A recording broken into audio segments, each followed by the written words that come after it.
Bam. Good morning, everybody, and welcome to the Mortgage Coach Tuesday interview. This is a really special one for a bunch of reasons. One, I just arrived at Sales Mastery at the JW Marriott in Desert Springs. And this is the 30th Sales Mastery, so it's a celebration of 30 years. Congratulations, Todd Duncan. I launched Mortgage Coach from this stage 25 years ago. So this is the 25th time Mortgage Coach has been on stage. Well, I haven't been on stage every year, but I am going to be on stage at this one. But I've been at every single event for 30 years. So it's a really special time for me, for Todd, and for the mortgage industry. So I've already run into a lot of incredible people that are just killing it. And guys, when I say killing it, it doesn't mean they're having record volume. I mean, it is a tough time in the business. But I've run into a number of people that have a great attitude, that are doing the right things, and to me, that's killing it in this market. So this is also a very important call because I literally have as my special guest one of the most long-standing industry influencers I've ever known, Bill Hillestad. In fact, you know what, Bill? Todd Duncan might have been, maybe he's the most He's the man. influencer friends I've had. But you're second, because the first time I ever spoke in public was, God, I mean, it had to be over, it was over 25 years ago. 25 years ago, I shared a stage it was like with Bill Hillestad. 95 maybe at a CAM function. Yeah, so then it was before Mortgage Coach. So I had never been so nervous. I mean, it was the scariest thing I ever did, but I overcame the fear and I got on stage, even though I wanted to throw up the whole time. And then Bill Stead followed me, and I just took notes. And I'm like, oh my God, this guy's incredible. And idea. So for anyone that's new to the mortgage industry, Bill Hillestad is the king of innovation. He's the king of databases. No one has done more to help loan officers understand the value of their data, to optimize the business they get from their data, and to turn a database into a competitive advantage. He's also influenced, some of the most successful mortgage professionals in the history of this business. Tim Brahim was his business partner. Everybody who knows who Tim Brahim was, Bill Hillestad is a big part of Tim's success story. Today, he's helping people like Nicole Ruth, who is one of the very few loan officers in the market that is, when I talked to her a few weeks or a month or two ago, she's actually up this year because she's working with Bill Hillestad. So if you want to learn how to kill it in this market, this is a man you want to listen to and want to learn from. So Bill, anything you want to say to any new loan officers that don't know who you are before we get into the conversation at hand? You know what? 1996 was my first mastermind, when out there in Vegas, forced Tim Brahim to go because, it's been the same sermon for me for 30 years. There's only two marketing functions. You're either growing a database or you're nurturing your database. That's it. I've generated more leads than just about anybody you're ever going to meet, well over 1 million leads, but I don't generate them to do deals. I'm doing them to grow database. And in 96, we gave away 2,200 copies of my ACT database that I had created for Tim and everybody at First Rate on little 3.5-inch floppy disks. For those of you who are old enough to remember floppy disks, we literally gave away 2,200 floppy disks out there. Just here's the database. Here's how you do database. And that's all we did. And to go back to that original story, you got to think about this because Tim suckered me into that mortgage thing with cocktails, and we still argue about whose fault it was. But so all of a sudden we got 7 loan officers. It's July 7th, 1995. I want to say the year before in 94, they did about 34 million collectively. We did lead gen for 9 months from July of 95 to April of 96, and then stopped. No more leads, because we weren't doing lead gen for deals. We're doing lead gen to grow databases. Databases were built by April of 96. At 96, those 7 people did over 200 million. By 98, they're over 500 million. Obviously, Tim's a couple hundred million of it, but crazy growth. But it was all database. He or she with the most friends wins. That was 95. And honestly, nothing's changed other than the mediums. Well, I think a lot has changed. And I think, Okay. I think it's, if database was king in the 80s and the 90s and the 2000s, like it's everything now because of the technology we have so that we can really drive actions.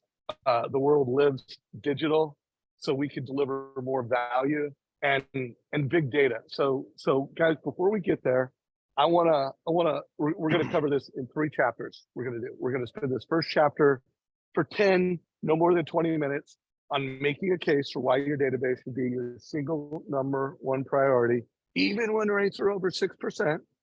Then we're going to do chapter 2, 20-ish minutes on what are the best tactics and strategies to pull loans out of your database when rates are over 6%. And it's 2022. And then we're going to close with the 3rd chapter of how can you be a database driven mortgage advisor. And for you to be able to say that term to a realtor or to a CPA or to a financial planner, and they're begging you to put their database into your database. So we're going to close with that. So Bill, let's just make a case for anyone watching this, why their database should be the single most important part of their daily functions, their business strategy, regardless of whether they get business from realtors or whatever their sources are. Make a case for database, brother. So Stratmore Group came out with the data at the end of Q1 this year and said that 89% of mortgage decisions choosing my lender were based on relationship. 2% were based on reviews, and then on and on, all these little, but 89% of choosing a lender was based on relationship. And it floored me when I saw that, because I had to go back to my archives and look at my PowerPoints. And I had first quoted that exact same stat, 89%, in 2009. And all this stuff coming along, and it's going to be this online lender, AI, Rocket Mortgage, this, that. At the end of the day, relationship still drives the decisions, and it drives it to a greater degree with younger generations than older. People think, millennials are going to go pick on. No. They're more relationship oriented. In fact, 35 and below is the most likely to make a decision based on relationship or knowing somebody. And 55 and above is the least likely. They're even more relationship oriented than anybody else. That's really it. But the bad side of this is 86% of borrowers say they would reuse or refer their originator. When polled a year later, 74% of those people who said they like you enough to refer you or reuse you can't remember your name. And ultimately, only about 12% ever do reuse or refer you. Even though I like you, Dave, man, you did a great job. Out of sight, out of mind. I can't remember your name a year later. We lose more business to being forgotten than we get. It's just a bunch of math. At the end of the day, it comes down to somewhere around 8%. About 8% annually is what you should be able to pull out of a database. And in good years, you can push that up to 12. Bad years, it might only be 6, but you're going to average 8 to 10% out of a properly nurtured database. When you look at it that way, it's just an annual income. Every time I add somebody to my database, I'm making more money. And by the way, that early act database, you had 2 fields with every contact. You could put in what you thought the value, because it's back in the broker days, and you'd say, value of their next loan's $3,000, whatever you thought the value of their next transaction would be. And it was a drop down, and then you could put in a probability. What do you think the odds are you'll get their next deal? And 90%, they love me. And it only went to 90. There's no such thing as 100. I'm sorry, your mom will go someplace else for a quarter point in rate.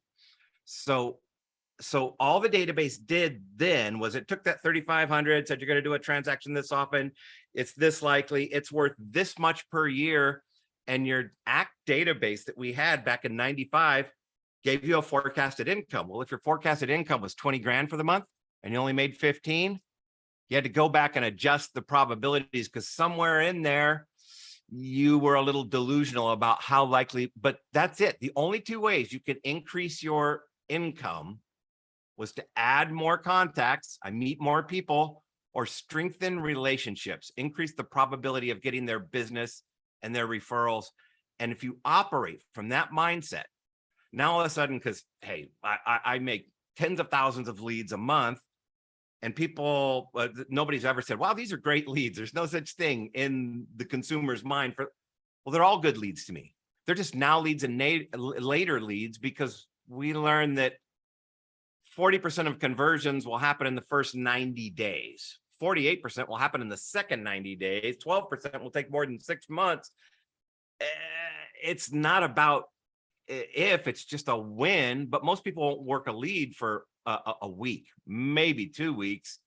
So they're getting these really crazy low convert. No. They're not leads. They're new connections that you want to build brand with, relationship with, become familiar to them so that they trust you, so that in the future, when the time, that zero moment of truth, when they're actually ready to pull the trigger, so you don't care when they're doing it. I don't care when you're doing a deal. I just know that 8% of you will do a deal with me on an annual basis. I just got to have you in there and stay top of mind.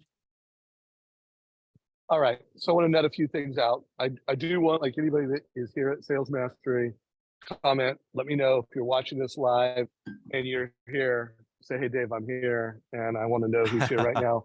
If you are watching this on our YouTube channel and you are here, let us know there. And then I just want to make this really simple for everyone. Like Bill said, 8 to 12% annually. So that means if you have 1,000 customers, mortgages under management, that is 80 to 120 loans a year in any market, and more if rates are really low and we're having a refi boom. By the way, that's the most conservative number I've heard. When interviewing recently Carl White and Dale Vermillion independently, I asked both of them, and they said, now they're talking a combination of actual past customers that they redid a loan with and referrals from past customers. They said their benchmark is 12 to 24%. So those are the most aggressive numbers I've heard. But guys, let's just focus on 10%. And I want everyone doing this right now to do the math. How many records do I have in my database? How many trackable, either they were in my database, I did a loan for them this month, or I was referred by a past customer. Like everyone watching this to be able to do the math and go, oh, how many loans did you close last month that came from that? And then divide that by your database. And if it's less than 1%, you're losing a lot of loans. And here's what I know, because I've interviewed enough loan officers to know that good is 50% of the opportunity. And most loan officers are much less than that. So guys, read my shirt, no borrower left behind. Like if you want to make this decade as a referral-based local loan officer amazing, you need to have a mortgage practice that doesn't leave any borrowers behind. And we're going to talk about tactics and strategies that, hey, even when rates are 8%, 6%, sorry about that, everybody. Even when rates are 6%, there's lots of transactions in your database. So Bill, before we get into tactics and strategies, we got another 4-ish minutes. Anything else you want to say to just make the case? Like, why should a loan officer make their database their single number one value proposition and their single number one priority? When I spend money, because everybody comes to me wanting to do lead gen or whatever, when I spend money on leads, it's a marketing expense. It's a sunk cost. I spend it, I get what I get, and I'm done. And I can show you feeds that did, tens of millions of dollars last month. but as soon as those leads are worked, and 99% of them, 98.5% of them are going to go in the trash can. The rest will turn into deals and they're all gone. But when I shift my mentality and say, no, I'm just going to grow relationships. I'm going to become familiar to these people. Now, all of a sudden, my marketing expense is not a sunk expense. It's a capital expenditure. It's a revenue producing asset because my database will yield the same revenue, that high number, whether it's my more conservative number across large numbers or whatever it is, it will produce year after year after year. You're bringing your kids into the business, you got assistants, whatever. No, it's a revenue producing asset that will keep producing more and more and more. So now all of a sudden that lead spend or whatever you're doing on marketing doesn't seem nearly as high. You're bringing that business out, and people have to recognize that it's about frequency. It always has been. Reach and frequency. And a really fun study that was done a few months back. Researchers go into a neighborhood, knock on all the doors and say, who's the number one realtor in this neighborhood? And the answers are all over the map, no clear winner. Then they do an old-fashioned Gary Keller 8x8, 8 postcards over 8 weeks with an imaginary realtor, stock photo, Hunter Johnson, made up name, whatever. And they hit these houses for 8 weeks in a row with 8 postcards. They go back, knock the doors. Who's the number one realtor in this neighborhood? And just over half of them said the imaginary realtor was the number one guy. And their conclusion was it's not always about being the best. It's about being the best known. And it doesn't mean that person would have been number one, but it's the way our minds are wired. We do not trust that which is not familiar to us. The more consistently you're in front of people, the more they're going to like you. The more you become a brand, you become the person to them.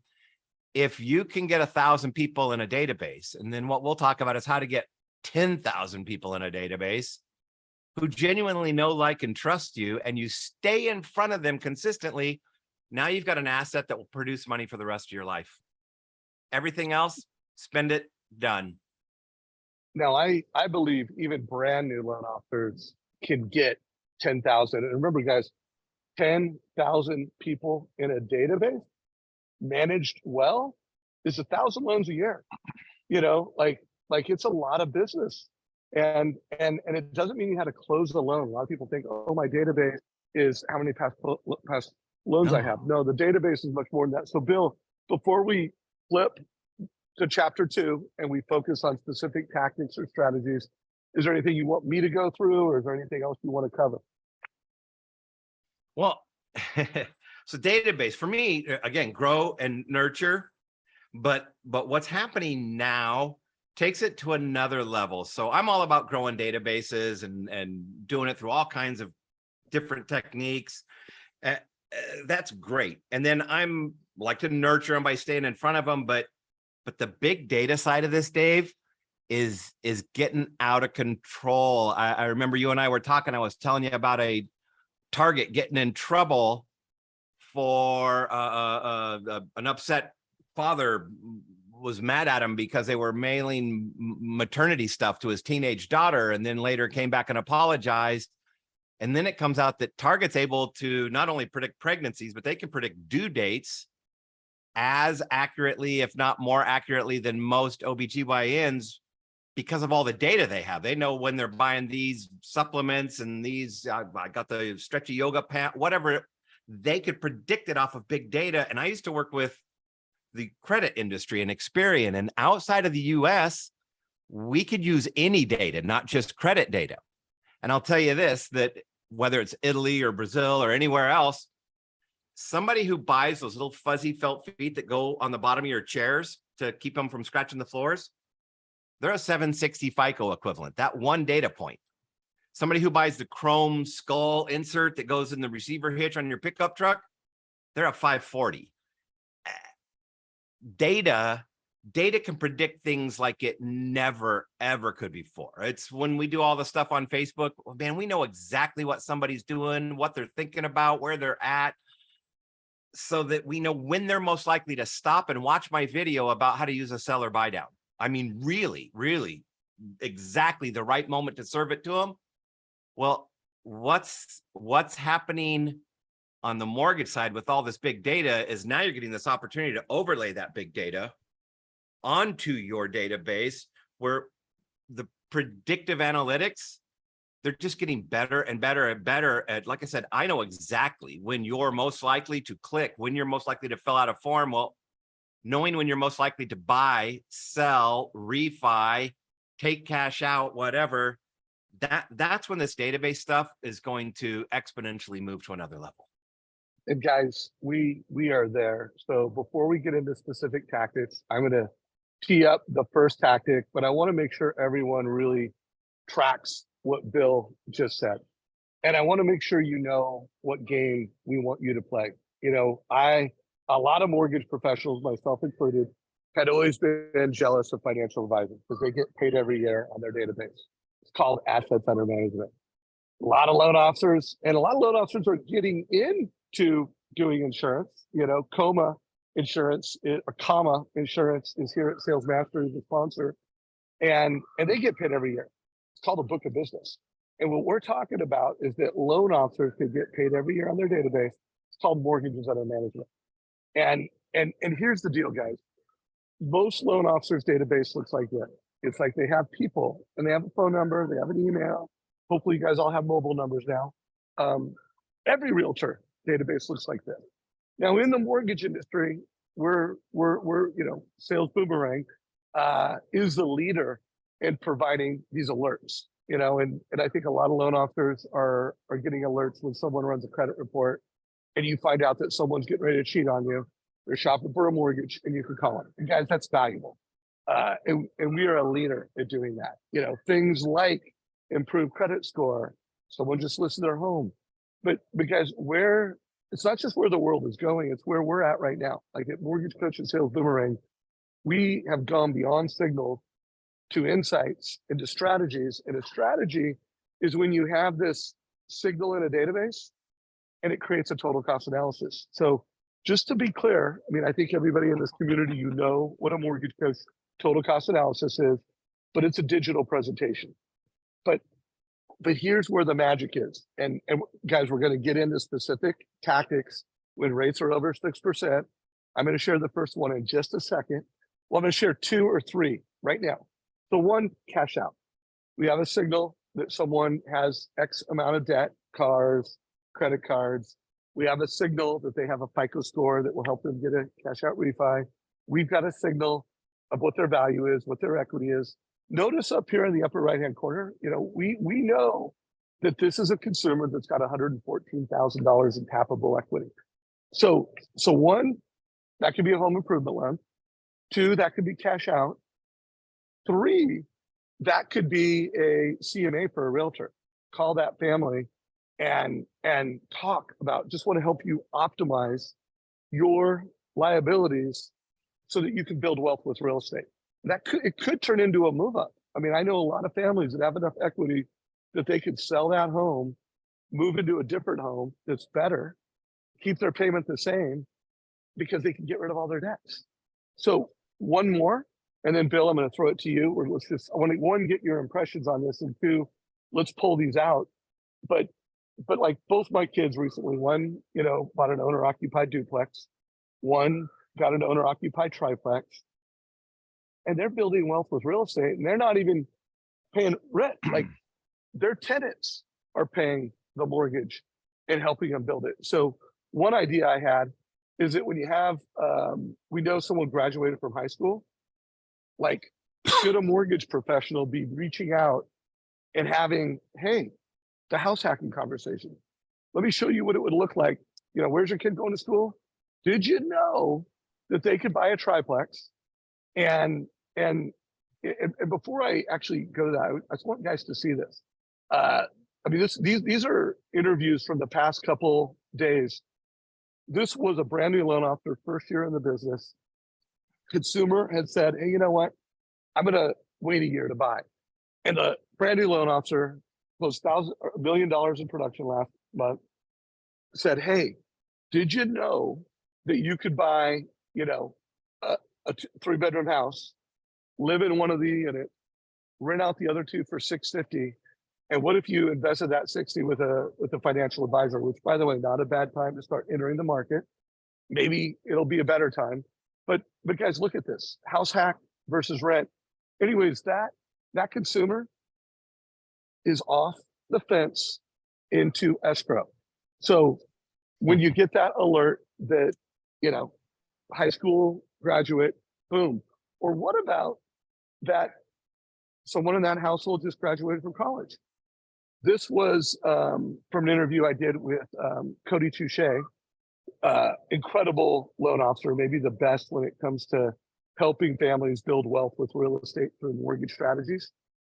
Here's what he's doing. Tell me what you think of this strategy, Bill. He's saying, hey, here's rent. And then over here on the far right, if you wanted to get a house payment that matched your rent, that'd be a $425,000 house. What would that look like from a wealth accumulation standpoint? However, how about if you house hack?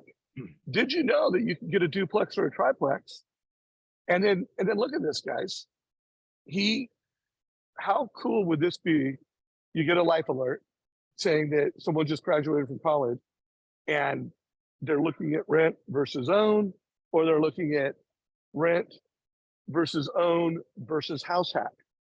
Guys, you couldn't do this a decade ago. And everything I just showed you, where you're really integrating data signals, creating data insights, and automatically having the machine create a mortgage coach TCA, like that's new stuff. So Bill, I just gave, I don't know, 5 strategies to, drive loans, help realtors in this market. First of all, what are your thoughts on this? 1, I love them. 2, I'm going to go back. I feel like this is a history lesson because I'm making all these references to the 90s when we first met and we were both kids. When we started doing all that lead gen, remember, you got 7 loan officers, went from 30, 40 million up to $500 million. Crazy numbers. Well, the leads back then were all from telemarketing. And my telemarketing center was almost exclusively returning to the workforce moms. I wanted to hire chatty Cathys, friendly people, not salespeople. And there was a big sign on the wall that said, anybody caught selling will be fired on the spot. You have 2 goals: gather data and make people like you. I wanted them to spend a half an hour and bond with these people. Because if we have your data, then the originator can create opportunities. And that's the shift that you have to make. And that's why I'm such a mortgage coach fan, always have been, because I see the originator as being in the my goal is not to sell you a loan. I don't sell loans. I don't sell houses. You decide when you need to do something. I happen to intersect with it. That's why the database has to keep me in front of you constantly, 30 to 40 times a year in a positive, but I'm in the opportunity business. And all of my scripts center around that concept of look, sadly, most people in my industry are nothing but commodity providers. All they do is draw a line in the sand, tell you what you do and don't qualify for. I, on the other hand, work with my clients on an ongoing basis to keep them in a constant state of readiness, continuously generating opportunities. I create opportunities. You decide if and when looks exciting enough to take advantage of, whether it's cash. But once that expectation is set, that I'm going to feed you opportunities to take cash out, to invest, to help your kids, to do whatever. Now it's not like you're selling me anymore because I set this expectation in the relationship that my job, well, now you take that and mortgage coach, and I'm kind of freaking out by what you're doing with Sales Boomerang and the idea of feeding that data into and then pushing out these, but it's opportunities because you never know when that 0 moment of truth is. That ZMOT from Google, what's that time when they're actually ready to, oh, you know what? That makes sense. I'm ready to pull the trigger. You got to have it in front of them all the time. You're always looking for a chance to do that. That's the business you're in. You're in the opportunity business, not the mortgage business. You create opportunities for people. They decide when to take advantage of them. And if you can create that brand with your database, now I'm curious. When you email me something, when you send me something, it's another opportunity. What is this? What can I do? Oh, I could change my cash flow. Oh, I could invest in a rental prop. Oh, I could up. And if I'm buying, how can I use a seller buy down too? That's the business you're in. That's the brand you want to have in front of people. And really, that's what you're doing now.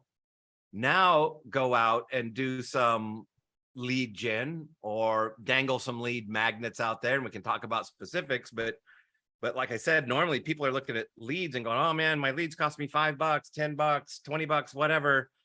How many deals? No. I'm growing my database, because if 1,000 person database is going to generate 80 to 100 loans a year for me, once properly nurtured, well, that 1,000 person database, especially if I'm putting you in there and I've got all these triggers and all this other data, if it cost me 10 grand, if it cost me $10 a piece to put those people in there, it would be the greatest investment on the face of the planet. For 10 grand, I got 100 loan a year business. Are you kidding? Guys, and to have 100 loan a year business, it's just 1,000 mortgages under management that's powered with a borrower intelligence platform, which is Sales Boomerang and Mortgage Coach. So let's break this down. We're almost at the halfway point. I want to make sure we have time to talk about all the different ways, but guys, this is what you need to be if you want to win in this market. And I define winning by gaining market share and getting all the loans out of your database you can get in this market and position yourself for the next decade. So you need to be a data-driven mortgage advisor. And you need to start thinking about your database beyond past customers and just be maniacal around recruiting mortgages under management. They didn't qualify, let's nurture them. It's a lead, let's put them in. I have a deal. Guys, there's at least 2 realtors on that transaction and a CPA and a financial planner, so like this bucket over here. And then we're going to flip the chapter in a minute and we're going to talk about adopting databases. Like, how can we take this fintech powered tech stack that you have and how can we make it so that literally realtors, CPAs, financial planners, insurance agents are like, woo, because guys, a lot of the alerts I showed, like this alert right here, even if a realtor or CPA, a financial planner wanted to get these signals, they can't get these signals. Like, you have to be a licensed lender and to get these signals. Like, lenders are well positioned to be the best data aggregators, to have the most valuable data for every local referral-based advisor in America. So like, you could be like, really for the first time, you can be the captain of the wealth team and have a true competitive advantage. So Bill, what are your thoughts on this? So I'm going to make the case that loan officer, you want to be this, you need to have a team set up around this. And remember, guys, everybody I know right now, one of the top strategies and the most trending interview in the mortgage coach community is the interview I did 2 weeks ago with Jeremy Forcier called "Date the Rate, Marry the House, Divorce Your Rent." And so that call is going off the handle. So you need to be able to do that. But part of that date the rate concept is saying that, hey, rates are going to come down. So, and I do believe, like, if someone is getting a loan at 6, 7, really anything north of 5, those are going to be loans. And I don't know whether it's going to be 6 months, 1 year, 2 years, but every loan you're putting in your database, if you have a borrower intelligence platform that's tracking your thing, and when that, like guys, you didn't have this back in the day, Bill, but in Sales Boomerang, we have a rate watch trigger and we have a rate and term trigger. So literally the day that house becomes qualified, boom, you can use automation. So all of this can be tracked. And then guys, and tell me what you think of this, Bill. Like, people should build their teams. Obviously, we need to have transaction coordinators. So we need to have, in the core LP1, LP2, we really need to have someone who's like responsible for database growth. And I want to push every loan officer in America. One of the most important metrics you can start growing is how many records, how many mortgages under management did you get? Like maybe even start comping your team around, we are database growing machines. And then it's strategies. How many strategies did you deliver this month? You know, how many alerts did you get? So you're literally like data, insights. How many insights do we have this month? How many strategies did we deliver this month? And then how many apps? How many closed loans?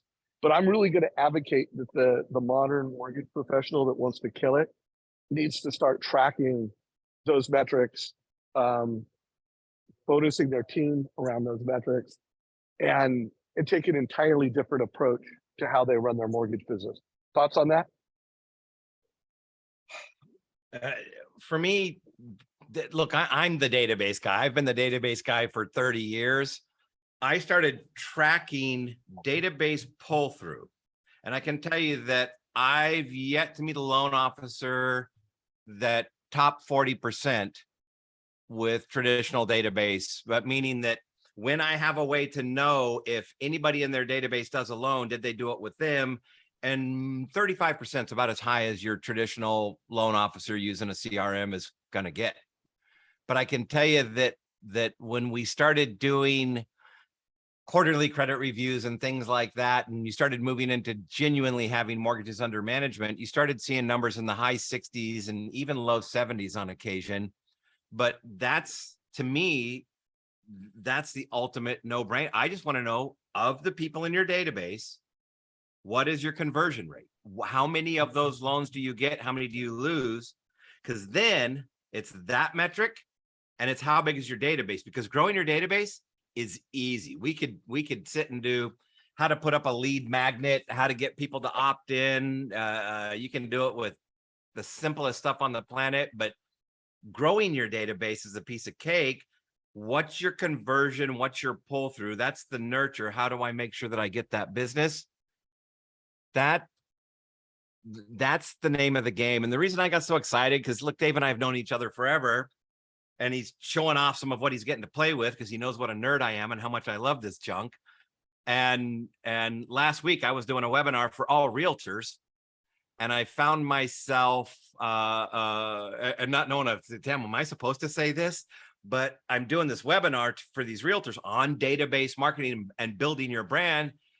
And I told them, you have to go to your originator. You have to make sure they have this combo with sales boomerang and the triggers.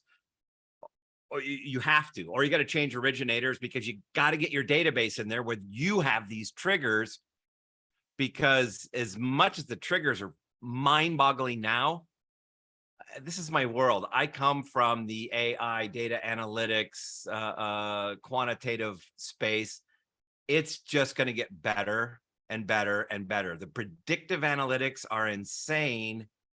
Now it just comes down to whoever has that database, whoever has that relationship. Now, I think there's a lot of other things. Everybody who knows me knows Facebook is my weapon of choice when it comes to staying top of mind. I like to make sure that you're in somebody's feed on a weekly basis. I like to do other things to make sure that they like you. But this is taking it to a whole new level. It's bringing the big data analytics. Target knows your due date. Now, when they're thinking about, when there's a 73.97% probability that this person will buy a house in the next 12 months. That's where it's quickly coming down to. Yeah. And I want to make sure people caught something Bill said, about Facebook. When you think about your database, we need to think about database differently. Database is not just one CRM. And for any mortgage executive listening to this, let's face it, you got loan officers with a bunch of different CRM.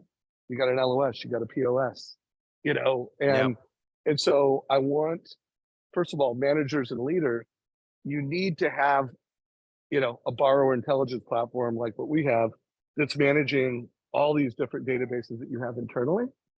And then when it comes to taking action on that insight, it's not just one CRM. It may be, a total expert. It may be a Facebook. It may be a text through a proprietary platform that you built for your loan officer. So we got to start thinking of, to really be a modern loan officer and a modern lender, you need to have, you need to be tracking and Multi-channel. monitoring multiple databases. And then you need to be delivering strategies on multiple databases and so on. And again, by the way, all you loan officers that keep asking, hey, when is Mortgage Coach or Sales Boomerang going to come out? Like, we've got an individual user of Mortgage Coach. You guys can sign up on our website, mortgagecoach.com, $120. I don't know and when we're going to do that with Sales Boomerang, just because data is difficult. And we, to do the magic we do, we need to have at least a 10,000 record database. So now a lot of loan officers could have a 10,000 record database, then we could put the resources around you to pull out every loan, no borrower left behind. But sorry for everyone that's got 500, 1,000. The thing I would tell you guys, get me a meeting with the head of sales, the head of marketing, your CEO, and let's get them to do, to put our platform in your platform. But we can't, we could do it, but we need at least 10,000 records to really do something amazing. So Bill, I want to make sure I got the scorecard right. Like, let's just call it the Bill Hillestad turning your database into a competitive advantage scorecard. Is it records, mortgages under management? How much does that grow or shrink? Insights, how many times did you get an insight? And how many times did you deliver a strategy, a total cost analysis strategy? Applications, close loans. Is there any other data points, like if we were going to build a scorecard that really helped both a lender and a loan officer track the key measures within their database? Is there anything else we need to have on that scorecard? Everything else ends up being a subordinate data point, meaning at the end of the day, it's I've got 1,000 people. My 1,000-person database did 150 loans last year, and I got 100 of them. My pull through is 66%. The number of loans really ends up being the ultimate metric. But for me, I also track the number of touches, because we know that statistically, people will forget my name if they don't see me about 33 times a year, was the peak of the bell curve, kind of the sweet spot. So I want to make sure everybody sees me 3 times a month so that I am remembered, because otherwise I slip between the cracks. I want to make sure that I am delivering those opportunities every time there's one that can be delivered. In between, I'm just trying to make them like me, but it still comes down to I'm either growing a database or I'm nurturing it. I either need more people in my database, it's bigger, or I increase the probability that they will do their next transaction with me. That's it. If nothing else, I just want to know that. I just want to know what my pull through on my database is, because growing it's easy. And by the way, everybody who doesn't have access, that you were mentioning, to Sales Boomerang, and I can't do, that's fine. The database is still the asset. That when we first started, way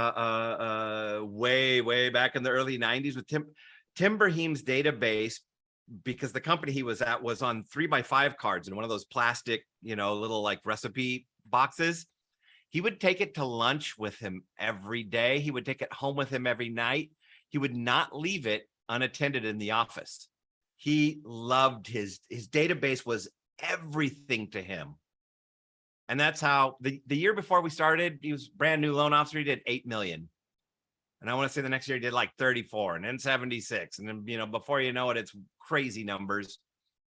But it was database. The guy just got it. Database, relationships. We talk about what posts to put up, how to get people to really like you, how to get any financial planner to partner with you, and strategies for all these things. And I wish we could go into it all today, but at the end of the day, they're all just ways to grow and nurture more relationships.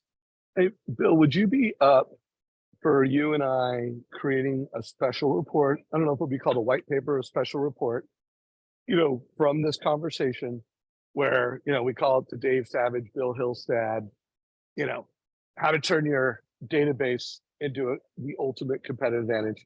I don't know if that will be the headline, but let's just say that's it. And we'll pretty much include everything that we said in this conversation so far so that people really have a playbook to implement this, but we'll add some scripts. So like, hey, what to say when, what would Jeremy Forcier say this time? What would Josh Metal? What would Nicole Ruth? What would Wally Elderberry? We include some scripts. And then we also included, you mentioned, I want to make sure on the scorecard that, how many touch points did you have? And we include some of Bill Hillestad's recommended touch points.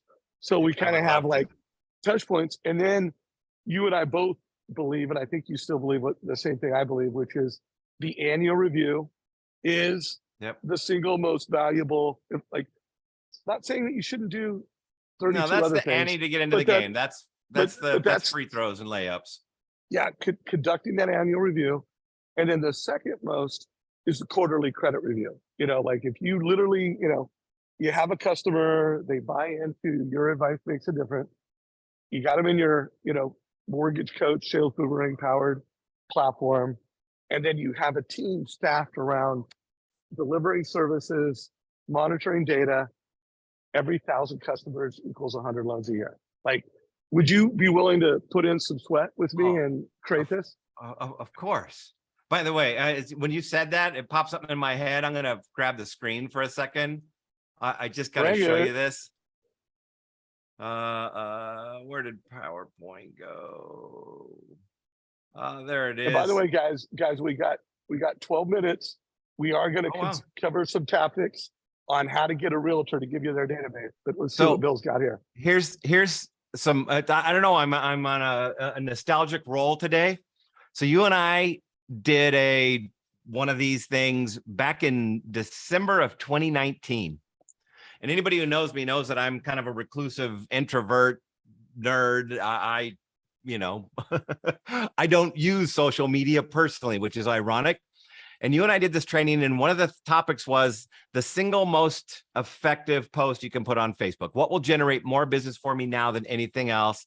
And I talked about making your client the hero on every closing. And a couple days after you and I did that video, I got this notice from Facebook that said I'd been tagged in a post. And it's like, who the hell's tagging me? I'm a recluse. And I went and looked, and it was this, somebody said, I just want to give everybody a heads up. I did that video post from Bill and Dave's interview and boosted it for $100, like he said. I got 5,800 views so far, 3 new leads so far. Look, he even gives their credit score to earner, their DTI. And I was just excited that somebody actually did what I said. And I went to look at that, Dave. And when I looked at the post that he had put, it looked simple cell phone video, bragging about the customer, not bragging about yourself. Everybody that's putting up their 5-star reviews and going, I'm awesome. Those are the single worst performing posts on the face of the planet. If you brag about the customer and make that, well, that's what he did. And by the time I looked at that post a day later, 2 days later, it was up to 36,888 views. He had 3 warmly, not leads, warm referrals at 5,800. This one little post, the client appreciation posts, they just kill it. And you and I did that back in 2019, Dave. And I wonder how many people actually do those, because they make so much fit when you can do that kind of stuff, when you can stay top of mind, when you can make other people the hero, when you're warm and fuzzy. You only reach 15 to 16% of your friends on social. When we say Facebook, I mean all social. You can't reach more than 15 to 16% of them. You got to change that. You got to have the traffic to go with it. And then you do these kind of posts, then you do your annual reviews. You're 6 months away from being the best known provider in any industry in your market, period. Yeah. So let's just close out with, make sure everybody gets the playbook. You want to be a data-driven mortgage advisor. You need to measure capturing data. You need to have a platform that alerts you when it's ready for a refi, or when there's a signal that could turn into rent versus house hacking, a move up analysis, a cash out analysis. You need to be delivering strategies, not rates and fees to consumers. And that, guys, is how you turn your database into a data bank that delivers a predictable, consistent outcome of loans. So, Bill, let's close with adopting databases. Like, how do we get a realtor to say, you know what, my database is better off than yours? You know, I've interviewed Wally Elderberry, who's taken his database from 11,000 to 27,000, which, by the way, guys, I've got a new playlist in the Mortgage Coach YouTube channel called Optimize Your Database, and it's in there. I've interviewed Josh Metal and how he's doing it. You know, I'm going to interview a lot of other loan officers how they're doing it. What advice in these last 7 minutes do you want to give the audience that, you know, has an optimized database that they can go out and recruit? Like, what's the Bill Hillestad playbook there? Well, before last week, getting a realtor to give me their database would have been more challenging. I had to offer some other, you know, relevant value or whatever, but being able to have those trigger alerts just makes it a no-brainer. They want to know when the client's taking action, doing something, whatever. That just seems like a no-brainer. I offer something to them that they can't have anywhere else. That one's a piece of cake. Now, when it comes to growing your database regularly, in case you know, I like to go out to Facebook. I love using a total cost analysis. Anytime you're creating one of these opportunities, if you highlight it, do it fictitious, make up the names, alter the numbers, whatever, and say, blah, blah, blah, example, and then offer. If you'd like to see your own analysis, click down below. And yeah, you're going to spend $5 or $10. We do it all day long. It's getting people to opt in for something like that is a piece of cake. And then it could be as simple as a cheat sheet. People love cheat sheets and reports that they can download, and they'll opt into your database. I've done it with HomeBot. I've done it with everything. But I want to, and I know you're not the script guy, but if you have a script, but I want to like power a loan officer. Okay, you got this database. And by the way, over 30,000 loan officers have this. So it's not like what I'm talking about. You know, we got over 300 lenders that are powered by Mortgage Coach and Sales Boomerang. Not all of them have both, but most of them, you know, they all have one of us. Yep. And what can you tell them so that they can, in their next meeting with a real estate agent, they can tell like what they show, like, you know, like here, let me get you started. Let me help you get started. Like I always tell them to, you know, start with like every realtor. You know, first of all, you want to make a big promise to the realtor. Like, hey, this is what I'm all about. This is my strategy. And then, you know, and guys, use these slides. You know, I'll put a little slide deck of 5 slides that you can all use. Edit them. My only ask is, guys, if you're gonna make them better, share them with me. But like, hey, realtor, this is what your database looks like, right? You know, this is, and you could just go right to this. Well, this is what my database looks like. You know, maybe you don't do the, you know, this is how I sell Mortgage Coach and Boomerang. I show this. I kind of show that, hey, there's a bunch of people on training wheels with alerts. And then I'm like, well, you know, Mortgage Coach and Sales Boomerang, maybe it's just 2 slides for you. But I always say, do this. And then I have them get into like this cash out. Part of when I train loan officers to do it, I'm like, hey, show them that you're getting debt, credit, and then tell them that, you know what, I'm going to start pitching you and let them know that, hey, I got these life alerts and I'm going to start pitching these people on house hacking. You know, like maybe it's just as simple as, you know, I got these alerts, and I'm going to start doing this. I'm going to start doing these 2 things to drive people to you. So there's a little help getting it started. Any other Bill Hillestad things to do to help our community take this advantage and adopt some databases? So I don't have your graphic skills, but this is where I always open, and I just love to hit them with the NAR data. That we're a little delusional about how memorable we think we are. because, and again, for loan officers, the numbers are a tad better, but they're pretty darn close. For realtors, yep, 86% of past clients say they would reuse or refer. 10.2%, to be really precise, ever actually do. And 3 out of 4 people who said they liked their realtor and would reuse or refer them, 3 out of 4, when polled 1 year later, can't remember their name. Being remembered, your database is the greatest source of business on the face of the planet, and you're losing. 86% said they would use you, 10.2 do. What happened to the other 76? Out of sight, out of mind. We fixed that right here. Now you're going to get the alerts. Now the data is going to happen. I'm going to stay in front of them. So guys, I will make a cool version of that. So I'll apply my team, and keep an eye out, guys. I'm going to give you 5-ish slides, no more than 10, that you can use. Are there any other things that you could think that you would add to that conversation? And here's the deal, guys. Bill and I are going to create this white paper together. We'll come up with one of the deliverables will be a deck you can use to recruit realtor databases. But anything else come to mind? Well, it's separate. And again, my universe with the social, I have all my originators promoting their listings so that your listing gets 100,000 views. When realtors listings get 100,000 views, it makes it really easy for them to win listings. And they will line up to work with you, but that's my, so I like to have a few other things I offer them for bringing their database over that I will do in the social front. Real quick on that, because one of the insights in a sales boomerang powered borrower intelligence platform is new listing alerts.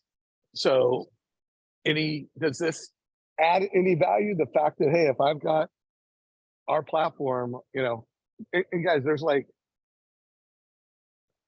countless signals and dozens of insights, but does this trigger anything that has a value? Well, it's going to be on the negative side, but I'm going to let them know about all the business they're losing, because the truth is they're losing more than they're getting. It will freak them out. We used to do this when we would do like all day workshops. We'd have people go back through their social feed when you used to be able to see all, and you could never go back more than a couple of weeks before you found somebody that was doing a transaction that should have been yours. But and it's like, out of sight, out of mind. I'm always about the database, wanting to help them with the database, wanting to keep them top of mind, and letting them know when they're failing it's going to drive them.